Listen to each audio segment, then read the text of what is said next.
Hello friends, welcome back to NS English Academy. This is Sonia. Guys, today's video most important and relevant for upcoming UGC net exam, क्योंकि आज हम लोग cover करने वाले Geoffrey चौसर, जहां से आपको क्वेश्चन एग्जाम में बनता ही बनता है। ओके, तो इनके जितने भी मेजर वर्क्स हैं we will discuss as well. Work की क्रोनोलॉजी मैं आपके लिए लेकर आई हूँ विद सॉलिड ट्रिक्स, जिससे कि आप बिल्कुल नहीं भूलेंगे and with in a 5 minutes you guys can easily learn complete chronology written by Geoffrey Chaucer's major work. So without having much time, let's start today's video. Geoffrey Chaucer guys, जिनका timing period है 1343 to 1400। Guys we all know कि Geoffrey Chaucer जो हैं वो father of English literature consider किए जाते हैं and one of the greatest poet of the middle ages इनको कंसीडर किया जाता है। बेसिकली गाइज ये बॉर्न हुए थे अराउंड 1343 इन लंडन, अराउंड 1343, क्योंकि हमें एग्जैक्ट डेट इनकी जितनी भी लाइफ के इतने जितने भी इनके वर्क्स हैं, whatever things you will get about Geoffrey Chaucer, आपको वहाँ पे एग्जैक्ट डेट नहीं मिलेगा, अराउंड चलेगा। तो please make a note of it. Okay, let's discuss ahead. Worked as a public servant. देखिए, जो आपके जॉफ्री चौसर हैं, he served as a courtier, diplomat and customs officer. ये सारे के सारे इन्होंने एज ए, ये आप बोल सकते हैं, इन सभी ये सभी वर्क इन्होंने किए हैं अंडर, किसके अंडर में इन्होंने काम किया है? King Edward the third, Richard the second and Henry the fourth. Remember, यहाँ से आपको क्वेश्चन बनता है और इसको याद करने के लिए आप लोग ऐसा बोल सकते हैं, exam, E for exam, R for रोता, रोना पड़ता है। देखिए, एग्जाम में सबको रोना पड़ता है, एग्जाम रुलाते हैं, आप ऐसा बोल सकते हैं, एग्जाम रुलाते हैं। एग्जाम माने तो एडवर्ड, रोना माने तो रिचर्ड एंड है का हो गया आपका हेनरी। तो एग्जाम जो है आपके क्या करते हैं? रुलाते हैं। तो we have Edward, Richard and Henry. यहाँ से आप इन तीनों को याद कर लीजिएगा। इन किंग्स के अंडर इन्होंने वर्क किया था as a courtier, diplomat and custom officer. तो please make a note of it. यहाँ से आपसे क्वेश्चन पूछ लिया जाता है, किंग पूछ लिए जाते हैं, वो कौन से हैं जिनके अंडर में इन्होंने as a courtier, diplomat work किया था। So we have Edward the third, Richard the second and Henry the fourth. Right, remember. Next we have married Philippa de Roet. सभी को पता है कि जो इनकी मैरिज है वो इनकी किससे हुई थी? फिलिप्पा डी रॉयट से हुई थी। देखिए, इसका भी ना एक सिग्निफिकेंस है, मैं आपको बताऊंगी। तो गाइज, ये जो बंदी थी फिलिप्पा डी रॉयट, ये बहुत ही नोबल वुमेन थी और बहुत ही इंपॉर्टेंट प्ले इन्होंने रोल किया था कहीं ना कहीं जॉफ्री चौसर की लाइफ में। राइट, क्योंकि क्योंकि जो इनकी शादी हुई इनसे, आपकी फिलिप्पा डी रॉयट ने, चौसर ने जब इनसे शादी की, तो इससे कहीं ना कहीं हेल्प मिली चौसर को गेन रॉयल, राइट, और रॉयलिटी इनको कहीं ना कहीं गेन हुई इनसे शादी करके। एंड इनके जितने भी कनेक्शन थे, रॉयल कनेक्शन थे, तो ऑफ कोर्स वाइफ के कनेक्शन है तो उससे अब हस्बैंड को भी बेनिफिट होगा। तो वही सब चीज़ आप देखने को मिलेंगे। तो यहाँ सिग्निफिकेंस है। एंड आगे इनका एक पोएम भी आएगा जो इससे रेलिवेंट है, मैं आपको बताऊंगी। तो बेसिकली आपको अभी ये चीज़ ध्यान रखनी है कि इनकी जो शादी है फिलिप्पा डी रॉयट से हुई थी। His wife was served as a lady in waiting to Queen Philippa of हैनॉल्ट।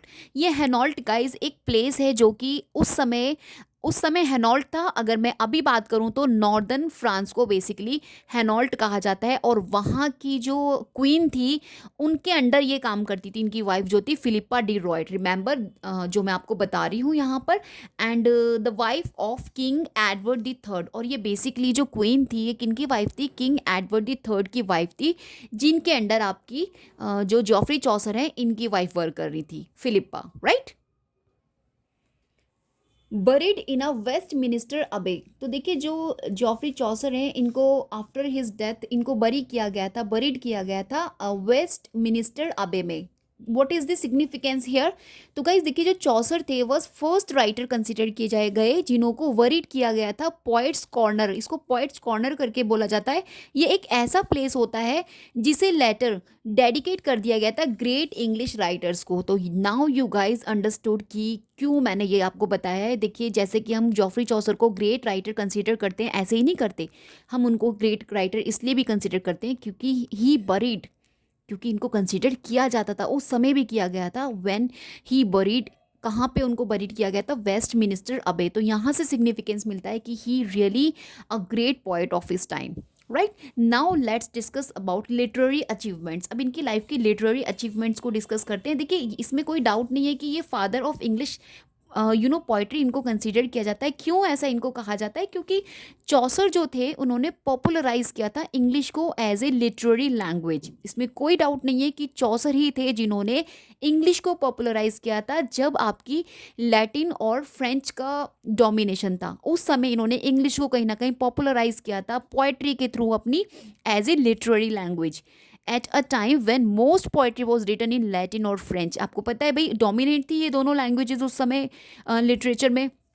तो लैटिन और फ्रेंच में उस समय पोइट्रीज लिखी जाती थी, बट आपके चौसर ने इंग्लिश को पॉपुलराइज किया अपनी पोइट्री को लिखने के लिए। तो that is why we consider him father of English poetry. Of course next the Canterbury Tales his greatest work. Of course ये इनका ग्रेटेस्ट वर्क कंसीडर किया जाता है क्योंकि it is a collection of stories.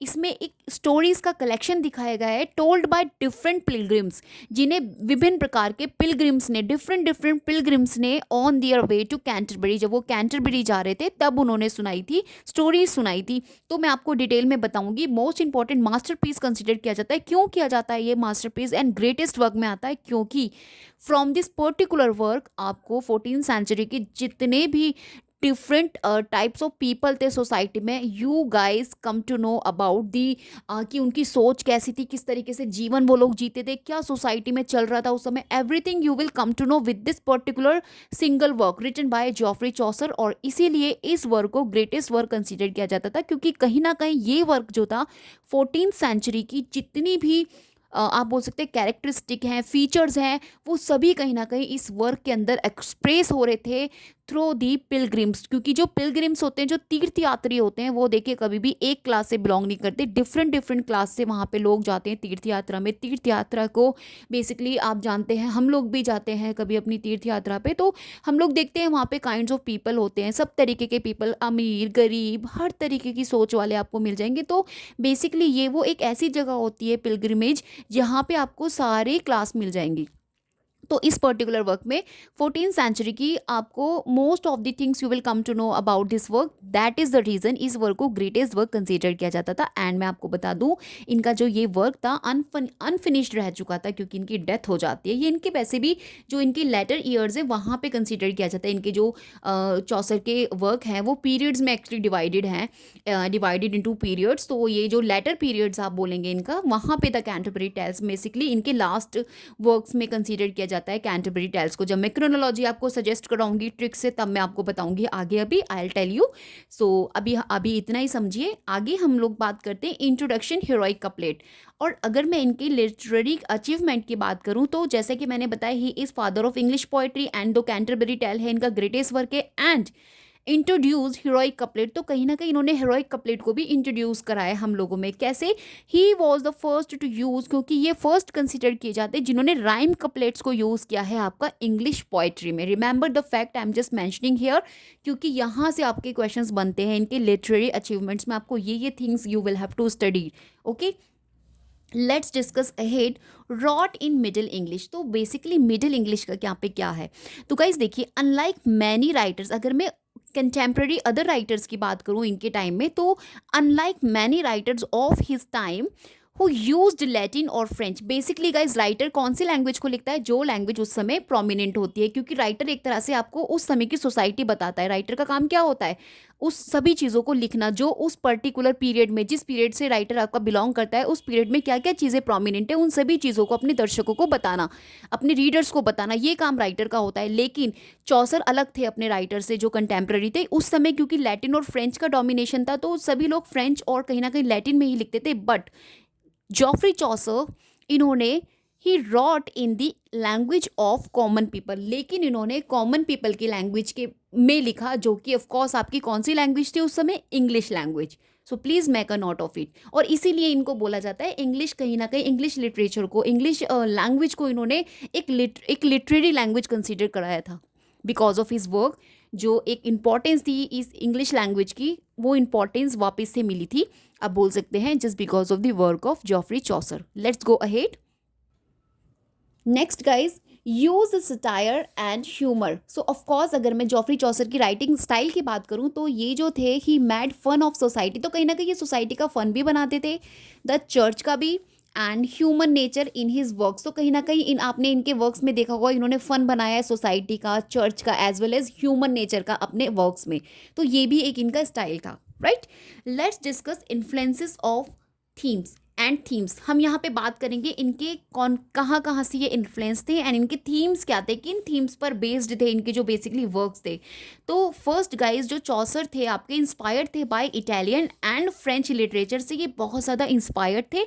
इनके वर्क्स जो थे show करते थे influence from Dante and Boccaccio, Dante Boccaccio and French poets. Guys ये आपके इटालियन बोल सकते हैं फिलोसोफर हैं।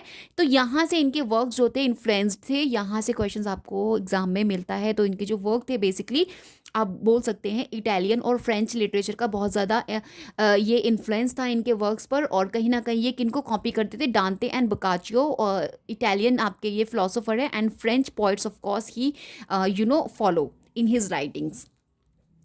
एक्सप्लोर करते थे ह्यूमन नेचर को। यहाँ पर इनका जो बेसिकली अगर मैं इनके कैरेक्टर की बात करूँ, आर रियलिस्टिक होते थे एंड शो करते थे कहीं ना कहीं different sides of human behaviour. देखो जो ह्यूमन होता है उसके बिहेवियर को लेकर डिफरेंट टाइप के बिहेवियर आप देखेंगे तो वही सब चीज़ आपको इनके वर्क्स में मिल जाएगी। फ्रॉम ऑनेस्टी टू ग्रीड, मतलब आपको ऐसे भी कैरेक्टर दिखा देंगे अपने वर्क्स में जहाँ ऑनेस्टी देखने को मिलेगी एज वेल ए ग्रीड, क्योंकि ये दोनों ही बिहेवियर आपको ह्यूमन में मिल जाएंगे। ग्रीड भी होता है, लालची भी इंसान मिल जाएगा, और आपको ईमानदार भी मिल जाएगा। तो all the things you will find out in the work of Geoffrey Chaucer, right. And wrote about different social classes के बारे में लिखते थे and from knights to priest के बारे में लिखते थे। जितनी भी सोशल क्लासेस होती हैं, जैसे नाइट्स हो गए, प्रीस्ट हो गए, मिलर हो गए, कुक्स हो गए। इन कैंटरबरी टेल्स आपने देखा ही होगा कितने सारे कैरेक्टर्स को इन्होंने बहुत अच्छे से इलेबोरेट किया है अपने वर्क के अंदर। तो obviously this is just because of it. Okay, let's go ahead.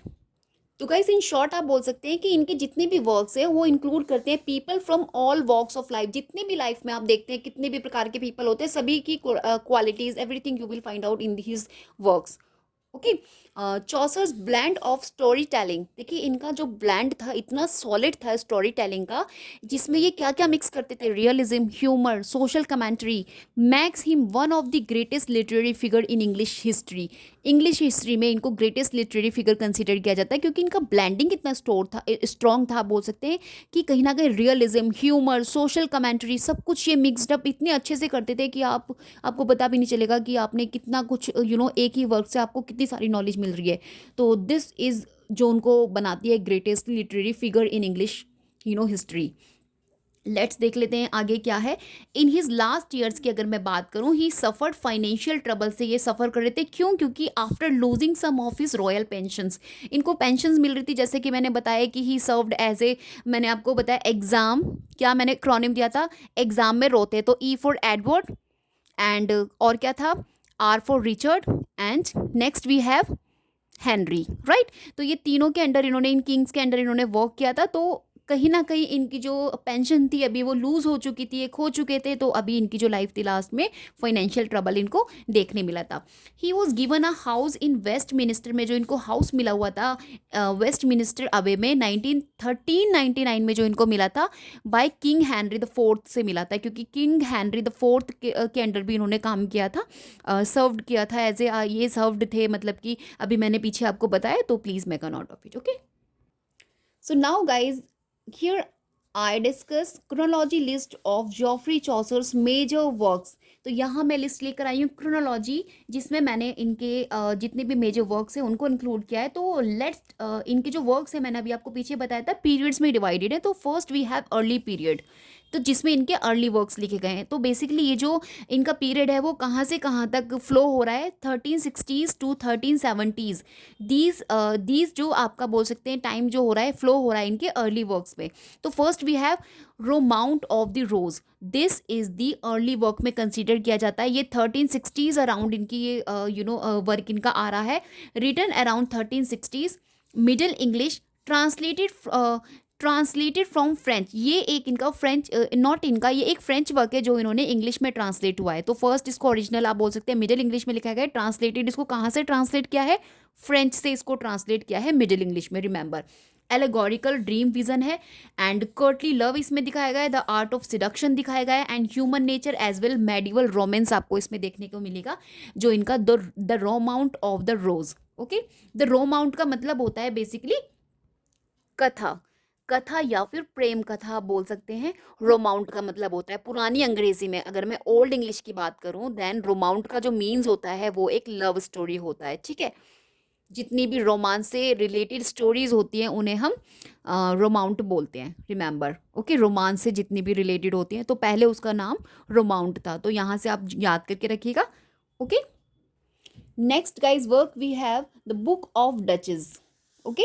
This around इसका लिखा गया है 1368 टू 1372, रिमेंबर ये भी एक इनकी ड्रीम विजन है। एलिगी का मतलब होता है एक शोक गीत, है ना, तो ऑफकोर्स शोक गीत है ये। ऑक्टोस्लेबिक कपलेट्स में इसको लिखा गया है। तो बेसिकली गाइज ये जो इनकी वर्क है the book of duchess, Chaucer's first major poem consider की जाती है, क्योंकि ये एक एलेगी है। एलेगी एक मॉर्निंग पोएम होती है जहाँ पे मौन किया जाता है किसी की डेथ पर, एंड ये डेडिकेटेड है टू ब्लांचे ऑफ लेनकास्टर। ब्लांचे ऑफ लेनकास्टर कौन है? ये वाइफ है किनकी? जॉन गॉन्ट की वाइफ है, जिनकी डेथ हो जाती है। ब्लांच ऑफ लेनकास्टर की डेथ हो जाती है 1668 में, 1368 में इनकी डेथ हो जाती है। तो इन्हीं की डेथ पर ये बेसिकली एलिगी लिखी गई है, the book of duchess, okay. This is the second. अभी मैं आपको ट्रिक बताऊंगी कि आप इसे कैसे लर्न करेंगे। Let's discuss ahead. ये जो गाइस पोयम है इनकी एक्सप्रेस करती है themes of love, loss and grief through our dream vision. ये ड्रीम विजन में है और ये कहीं ना कहीं एक लव का थीम और लॉस का थीम और ग्रीफ का थीम लेकर आई है, okay. Now guy I am going to discuss second period, जो कि इनका कंसिडर किया जाता है, जिसमें इनके वर्क्स आए हैं मिडिल पीरियड के। जो इनके वर्क्स हैं जॉफ्री चौसर के 1370 टू 1380s में फ्लो कर रहा है, मीन्स 1370 से 1380s तक जितने भी इनके वर्क्स हैं वो मिडिल पीरियड में इनके इंक्लूड होते हैं। तो अगर आपको इनके वर्क्स लर्न करने हैं तो इनके पीरियड्स के अकॉर्डिंग करेंगे तो आपको बहुत ईजी रहेगा लर्न करने में। अभी मैंने पीछे 2 बताए थे एंड 4 वर्क यहाँ पर हैं जो इनके मिडिल पीरियड में कंसिडर किए जाते हैं। First we have the house of fame, basically number 3 है इसका क्रोनोलॉजी में, एंड अराउंड इसकी डेट आप देख लीजिए 1379 to 1380। Next we have the parliament of Fowls 1380 to 1382, 80 to 82, right. Troilus and Criseyde जो 1382 to 1386, okay, and the Legend of Good Women, right. And next we have later works, जो इनका letter works जो इनका आप बोल सकते हैं letter works जो इनके लिखे गए आफ्टर मिडल पीरियड, तो वो इनके लिखे गए 1386 टू 1400। एंड यहाँ पे इन्होंने अपना मास्टरपीस लिखा है द कैंटरबरी टेल्स, जो कि इनका 1387 टू 1400। मैंने बताया कि एक लॉन्ग पोएम है एंड ये अनफिनिश्ड वर्क है इनका। इनकी डेथ हो जाती है इस पीरियड के बीच में, ये लिखा गया, क्योंकि ये लिखा गया है इनका वर्क जो है एंड मोस्ट इंपॉर्टेंट है, ठीक है। And then last we have treatise on the at astrolabe. Astrolabe पर लास्ट में इन्होंने एक ट्रिटाइज लिख दिया। ट्रिटाइज बेसिकली क्या होता है? एक ग्रंथ होता है, एक साइंटिफिक वर्क होता है आप बोल सकते हैं।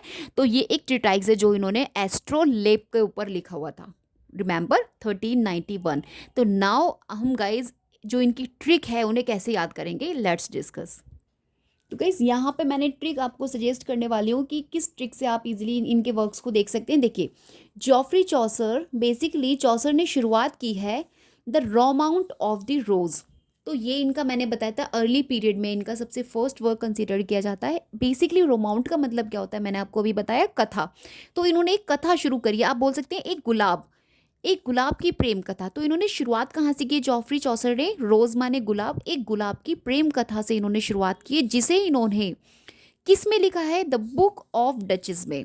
तो जॉफ्री चौसर है, उन्होंने शुरुआत की है आपकी द रोमाउंट ऑफ रोज, यानी कि एक गुलाब की प्रेम कथा से इन्होंने शुरुआत की है, और इसको, उस कथा को इन्होंने किस में लिख दिया? The book of duchess. तो ये इनकी सेकंड गाइज वर्क है, रिमेंबर।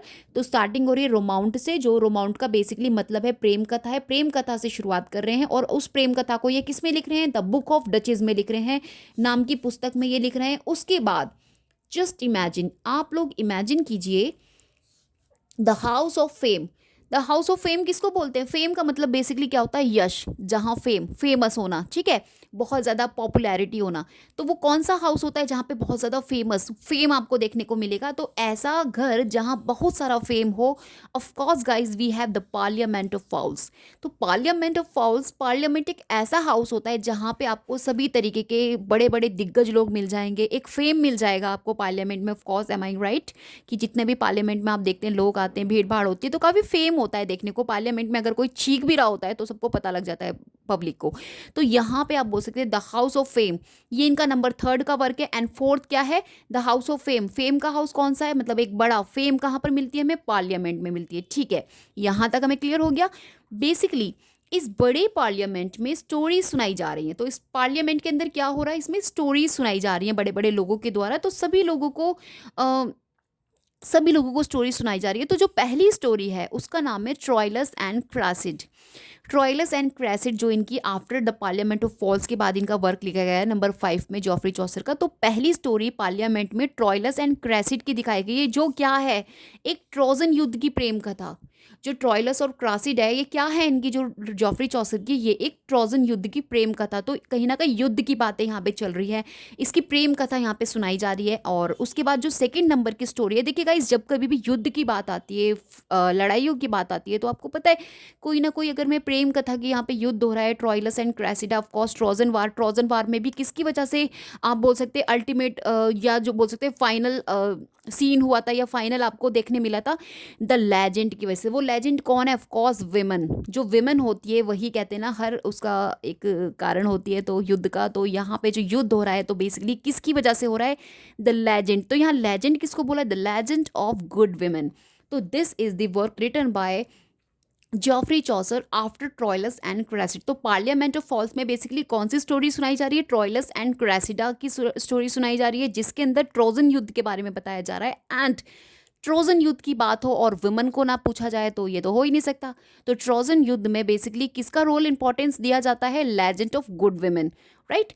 अब थोड़ा माइंड को युद्ध की प्रेम कथा से हटाकर अभी क्या करते हैं, अपने माइंड को हम, यहाँ तक हो गया हमारा युद्ध की तरफ से अपने माइंड को हम हटाकर लेट्स गो अहेड। तो गाइस अब हम अपना माइंड युद्ध की तरफ से हटाकर ईश्वर की ओर लगाया जाता है। अब हम क्या कर रहे हैं, अपने माइंड को युद्ध से हटाकर ईश्वर की तरफ लगा रहे हैं। तो फाइनली जब हम ईश्वर की बात कर रहे हैं तो हम ईश्वर के तीर्थ स्थल पर जाना पसंद करेंगे। द कैंटरबरी टेल्स इनका इसके बाद में आ रहा है, जॉफ्री चौसर का। इतना ज़्यादा ज्ञान प्राप्त हो गया है द कैंटरबरी टेल्स। बेसिकली आपको पता ही है, यहाँ पे एक पिलग्रिम्स जा रहे हैं, पिलग्रिमेज को जा रहे हैं, तो द कैंटरबरी टेल्स है। एंड यहाँ जाने के बाद, कैंटरबरी टेल्स जाने के बाद लोगों को इतना ज्ञान प्राप्त हो गया कि सोचा क्यों ना मैं एक ग्रंथ लिख डालूं। तो फाइनली आपके जॉफ्री चौसर ने एक ट्रिटाइज लिख डाली। ट्रिटाइज को बेसिकली हिंदी में ग्रंथ ही बोला जाता है, एक साइंटिफिक आप बोल सकते हैं, ऑन दी एस्ट्रोलैब। एस्ट्रोलैब के ऊपर इन्होंने एक ट्रिटाइज लिख डाली, यानी कि ग्रंथ लिख डाला। क्यों लिखा, क्योंकि इनको इतना ज़्यादा ज्ञान हो गया था। क्यों हो गया था, of course after the Canterbury tales. Canterbury tales के बाद उनको इतना ज़्यादा ज्ञान हो गया था, इतनी सारी स्टोरीज वहाँ पे पिलग्रिम्स के द्वारा सुनाई गई कि इन्होंने क्या लिख डाला, एक ट्रिटाइज लिख डाली ऑन दी एस्ट्रोलैब पर। तो बेसिकली ट्रिटाइज एक ग्रंथ को ही कहा जाता है। तो गाइज यहाँ पर आप you guys done with the chronology. तो फर्स्ट मैंने आपको बताया द रोमाउंट। रोमाउंट मैंने आपको बताया गुलाब की कथा होती है। किस में लिखी उन्होंने, द बुक ऑफ डचेस के अंदर लिखी। अभी आप लोग इमेजिन कर रहे हैं एक हाउस जो कि बहुत बड़ा फेम है जिसमें, तो द हाउस ऑफ फेम। और ऑफ कोर्स वो कौन से हाउस होते हैं, पार्लियामेंट होते हैं हमारे पास। पार्लियामेंट में बैठ के लोगों ने कहानियाँ शुरू सुनानी कर दी। और पहली कहानी उन्होंने सुनाई ट्रॉयलस एंड क्रेसिडा की, जो कि क्या थी, एक ट्रोजन युद्ध की प्रेम कहानी थी। एंड ऑफ कोर्स ट्रोजन युद्ध की बात हो रही हो और विमेन को याद ना किया जाए, ऐसा नहीं हो सकता। तो of course Troilus and Cressida के बाद the Legend of Good Women आ रही है। एंड गुड विमेन की बात हो रही है और युद्ध की बात हो रही है। अभी अपने माइंड को हम थोड़ा सा हटा लेते हैं और कहाँ आ जाते हैं, ईश्वर की तरफ आ जाते हैं। अगर हम ईश्वर को याद करते हैं तो हमारे जहन में सबसे पहले कौन सा वर्क आता है, the Canterbury tales, of course. क्योंकि यहाँ पे क्या बताया जा रहा है आपको, एक पिलग्रिम्स यहाँ पे स्टोरी टेलिंग कर रहे हैं, एक पिलग्रिमेज एक आपको दिखाई गई है यहाँ पर। तो एंड उसके बाद इतना ज़्यादा ज्ञान मिल गया हमको ईश्वर के पास जाने से, पिलग्रिमेज जाने से, कैंटरबरी जाने से हमें इतना ज़्यादा ज्ञान मिल गया कि हमने क्या करा, जॉफ्री चौसर ने एक ट्रिटाइज लिख डाली, treatise on the astrolabe, which is last one work written by Geoffrey Chaucer. Remember 1391 में ये इनका वर्क आया था। होप गाइज आपको आज की ट्रिक पसंद आई हो। And please do subscribe my channel if you not yet, and stay tune with this channel, क्योंकि आपको सो मैनी इंपॉर्टेंट इन्फॉर्मेशन मिलने वाली है for your upcoming UGC net English exam. And let me comment, आपको मुझे comment करके बताना पड़ेगा इफ़ यू रियली वांट कि इन डिटेल मैं आपको कैंटरबरी टेल्स पढ़ाऊँ, अच्छे से एक्सप्लेन करूँ, एग्जैक्टली आपको उसके अंदर क्या क्या स्टडी करना है। बेसिकली गाइज अगर मैं आपसे वर्क की बात करूँ जॉफ्री चौसर के, तो the book of Duchess, the house of Fame, the parliament of Fowls and the Troilus and Criseyde, the Legend of Good Women and the Canterbury Tales, इन सबको आपको अच्छे से स्टडी करना है। द कैंटरबरी टेल्स को बहुत अच्छे से इन डिटेल स्टडी करना है। Otherwise the house of fame क्यों लिखी है, ड्रीम विजन है तो किस ड्रीम विजन को बेस्ड ये फॉलो कर रही है, तो थोड़ी बहुत इनके बारे में आपको स्टडी करनी है in the house of Fame, Parliament of Fowls और आपका ट्रॉयलस एंड क्रेसिडा और the Legend of Good Women. इन चारों के बारे में आपको सिर्फ थोड़ा बहुत स्टडी करना है कि ये क्या है, क्यों लिखा गया, मतलब एक इन्फॉर्मेटिव सिर्फ आपको नॉलेज होनी चाहिए इन सभी वर्क्स की। अदरवाइज द कैंटरबरी टेल्स आपको इन डिटेल स्टडी करनी है। अपार्ट फ्रॉम इसके जितने भी आपने इसके अंदर कैरेक्टर्स देखे थे, जैसे मिलर देखा है हमने, कुक देखा है एंड वाइफ ऑफ बाथ हमने स्टडी किया था, तो इनके बारे में लिटिल बिट आपको पढ़ना है। And if you really want कि मैं आपको अच्छे से इन डिटेल बताऊँ द कैंटरबरी टेल्स में आपको क्या क्या स्टडी करना है, तो प्लीज़ मुझे कमेंट करके ज़रूर बताइएगा so that I will upload second part of Geoffrey Chaucer. Okay, till then bye bye, have a great day.